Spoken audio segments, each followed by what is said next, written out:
Vilões são caracterizados normalmente por não possuir bondade nenhuma. Eles são maus e implacáveis quando o assunto é cumprir os seus objetivos. Não importa se alguém vai perder a vida no caminho ou que muitas coisas ruins vão acontecer. Mas e se eu te dissesse que existem alguns vilões que você sempre achou que fosse 100% malignos, que não há bondade nenhuma neles, possuem um coração no mínimo controverso, sabe? Então fica até o final e me diz nos comentários. Será que depois de conhecer esses personagens a fundo, você ainda vai julgar esses vilões da mesma maneira? What if she's decided that I am evil incarnate? Cara, você já se pegou torcendo pelo vilão? Aquele cara que, mesmo sendo cruel, mesmo fazendo coisas bizarras, ainda tem uma simpatia, alguma coisa com ele? Um ótimo exemplo disso é o Coringa, do Heath Ledger. A gente quase torce pro plano do cara dar certo. O objetivo dele é semear o caos e provar que toda pessoa possui um lado vilanesco e mesmo assim a gente acaba torcendo pelo cara. A realidade é que o Coringa tá certo. Todo mundo tem um lado sombrio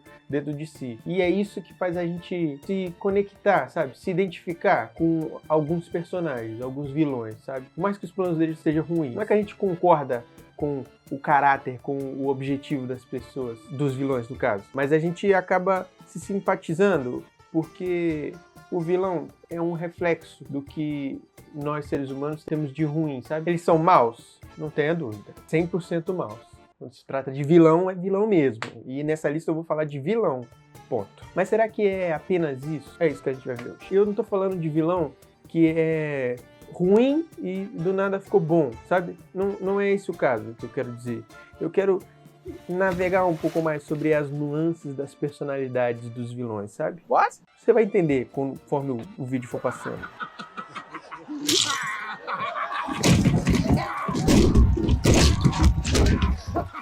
Venom. Cara, que o Venom é um vilão, todo mundo já sabe, né? É um vilão clássico do Homem-Aranha. Nos quadrinhos, o Venom já fez coisas terríveis. E eu digo terríveis mesmo. Pra quem não conhece o Venom, o que eu acho impressionante, o Venom é um vilão extraterrestre que surgiu da simbiose do fotógrafo Ed Brock com uma criatura alienígena. E o Venom não é bonzinho não, tá? Porque hoje a gente vê essa figura dele mais comercializada, mais aceita, que a gente se identifica mais, e esquece das coisas terríveis que ele já fez. Como, por exemplo, na vez que ele literalmente devorou, jantou o Homem-Aranha. Isso aconteceu na revista de What If. Mas ele não é totalmente mal, não. E é esse ponto que eu quero tratar com você. O Venom, ele já fez algumas coisas que faz a gente repensar sobre o caráter dele. Em alguns casos, às vezes por um objetivo em comum, com o Homem-Aranha ou com outro super-herói, ele fez coisas de fato bondosas. Como na vez que ele se aliou ao Homem-Aranha para derrotar o Carnificina, que é o seu filho simbionte. E nesse, de fato, não há bondade nenhuma. Enfim, isso inspirou o Venom a deixar de ser vilão. A partir desse dia, ele continua sendo mal, mas virou essa coisa que a gente conhece hoje. Se for a qualquer lugar dessa cidade, atacando pessoas inocentes, nós encontraremos você e vamos comer os seus 2 braços, as suas 2 pernas e depois comer a sua cabeça até o pescoço. Entendeu? Arlequina. Arlequina é um caso à parte e ela inicia o que vai ser de fato esse vídeo. Que é personagens que são maus, mas maus por um motivo, sabe? Que faz a gente repensar o fato deles serem maus só por serem maus, sabe? E o que dá esse motivo é o fato dela ser psicologicamente abusada pelo Coringa o tempo todo. Ela vive num relacionamento abusivo e isso dita muito os passos dela, ações dela. E na maioria das vezes, tudo que ela vai fazer de mal é pelo Coringa. São coisas ruins, sabe? O que ela faz. Ela não consegue fazer isso sozinha. Consegue me entender? Ou melhor, ela não consegue fazer isso por motivos próprios. É sempre terceirizando a culpa no Coringa.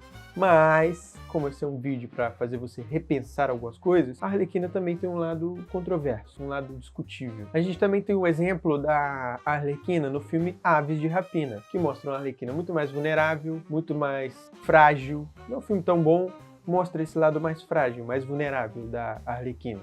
Nesse filme ela se mostra muito mais humana, demonstrando carinho, demonstrando afeto por pessoas que não proporcionam nada diretamente para ela. Pessoas até que traem ela no final do filme, né? E eu ouso dizer que quem não se comoveu e torceu para ela o filme inteiro não tem coração. Isso é fato. Motoqueiro Fantasma. O Motoqueiro Fantasma, com certeza, é um dos personagens mais controversos dessa lista. Alright.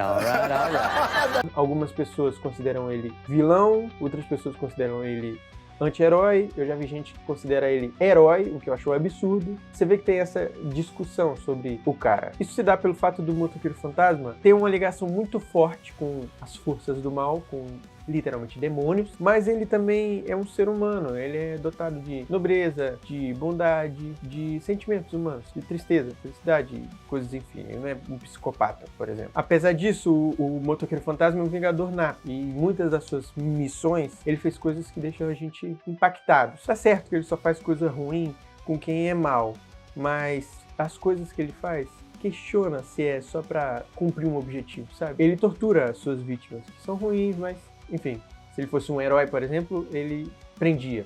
Ou se ele fosse um anti-herói, simplesmente ele só matava, entendeu? A gente não consegue imaginar o Capitão América fazendo as coisas que o Motoqueiro Fantasma faz, ou o Thor, por exemplo. Por isso que eu não consigo classificar ele em uma categoria. Óbvio que alguém vai classificar, mas eu quero que você veja como é um personagem controverso. Your soul is stained by the blood of the innocent. Feel their pain. Loki do MCU. Esse dispensa comentários, né? Não precisa nem abrir revista em quadrinho para ver que ele é controverso. O Loki era uma pessoa boa no início, saindo em missões como... Acho que eu posso voltar um pouco antes. O Loki nasceu num lar de vilões, foi resgatado por Odin, que fez ele como filho, depois de grande. Saía em missões com seu irmão, era um herói, né? Ajudava a manter a paz nos reinos. Depois se tornou vilão, lutou contra os Vingadores em 2012. Depois disso, lutou ao lado do seu irmão e dos Vingadores contra o Thanos, até morrer nas mãos dele.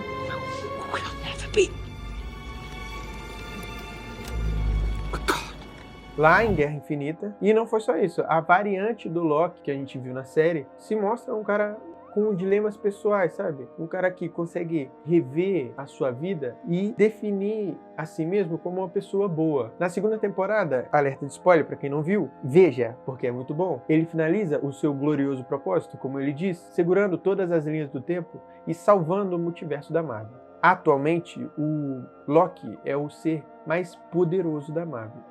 E ele fez isso fazendo algo que era bom.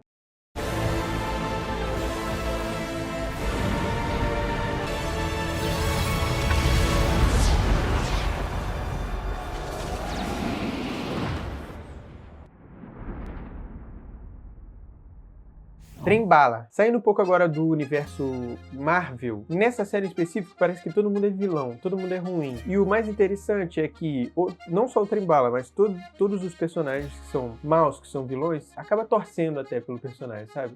Pra ver a crueldade, pra ver até onde ele pode chegar. E o Trem-bala é um ótimo exemplo disso. O Trem-bala tem questões com ele mesmo, tanto com o irmão dele, questões raciais, de representar o seu povo, que no início ele dá o start, fazendo a gente achar ele uma pessoa horrível. Isso a gente consegue ver no primeiro episódio, quando ele despedaça em milhares de fragmentos a namorada do Rio. E depois de um tempo, quando a série vai evoluindo, a gente vê que ele acaba se deparando com esses pontos e se tornando uma pessoa melhor, sabe? Até ajudando a equipe dos The Boys a derrotarem o Homelander. Pelo menos tentarem fazer isso, né?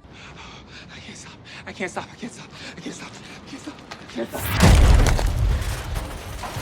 Homelander. Eu sei que um monte de gente não vai concordar com isso, mas eu preciso falar. O Homelander, pra mim, não é totalmente mau. O Homelander faz coisas terríveis, absurdas, e isso é indiscutível. Ele é um narcisista, um psicopata, mas a gente tem que levar em consideração algumas coisas. Assim como a Arlequina faz o que ela faz pelo relacionamento abusivo que ela tem, o Homelander teve uma infância diferente de todas as outras, diferente da minha, diferente da sua. E eu não tô falando que justifica, sabe? Ele fazer o que ele faz pelo passado dele. Mas dá pra gente entender, sabe? Dá pra gente compreender a pessoa que ele se tornou. E a série quer mostrar isso pra gente. Mostrando até a trajetória do filho dele, sabe? A luta pelos personagens principais, pelo Billy Butcher e protege, rodeia o filho do Homelander. É justamente isso, fazer ele ter uma infância boa, uma infância agradável, para no futuro ele não virar o pai dele. Então assim, tudo indica que se o Homelander tivesse, mesmo sendo psicopata, se ele tivesse tido uma infância menos conturbada, menos terrível, talvez ele seria alguém, não bom, mas alguém decente, sabe? Alguém controlável, sabe? No futuro.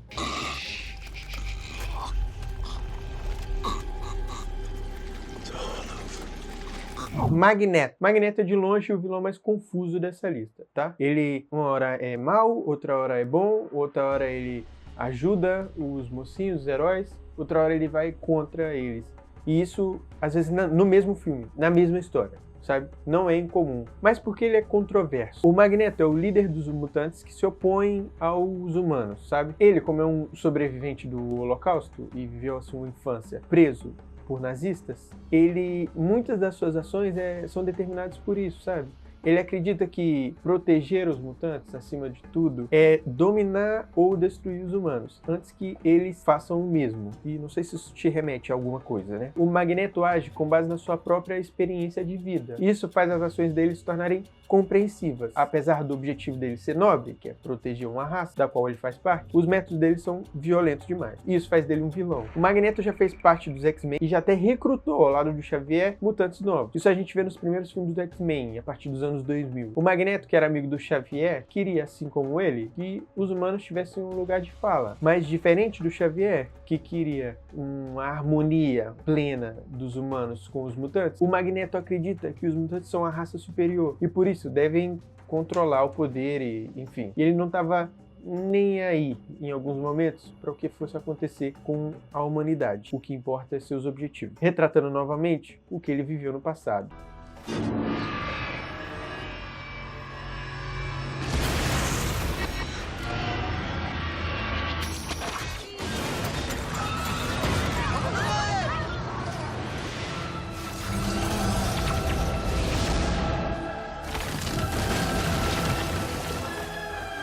Killmonger. Killmonger é o vilão que eu queria ver mais dele no cinema, sabe? E é uma pena que a Marvel tenha acabado com ele em um filme só, porque ele daria pano pra manga, com certeza. Mas por que ele é controverso? O Killmonger cresceu vendo a luta que o povo dele passa para viver em sociedade. E isso é real. E uma vez que ele descobre que o seu próprio povo em Wakanda tem tecnologia e riqueza para fazer o jogo virar, e não faz, escolhe ficar no seu mundinho ali preso de conto de fadas, ele se revolta e busca por justiça. É um senso de justiça pleno, sabe? Ele coloca na sua cabeça que vai fazer o que for preciso para mudar esse cenário, sabe? Mesmo que seja necessário tomar o trono de Wakanda, fazer o que deve ser feito. Isso vai ser difícil a gente ver ele só como um vilão, sabe? Ver ele só como um cara, como o Coringa, que é um agente do caos. Ele tem um objetivo nobre, assim como o Magneto.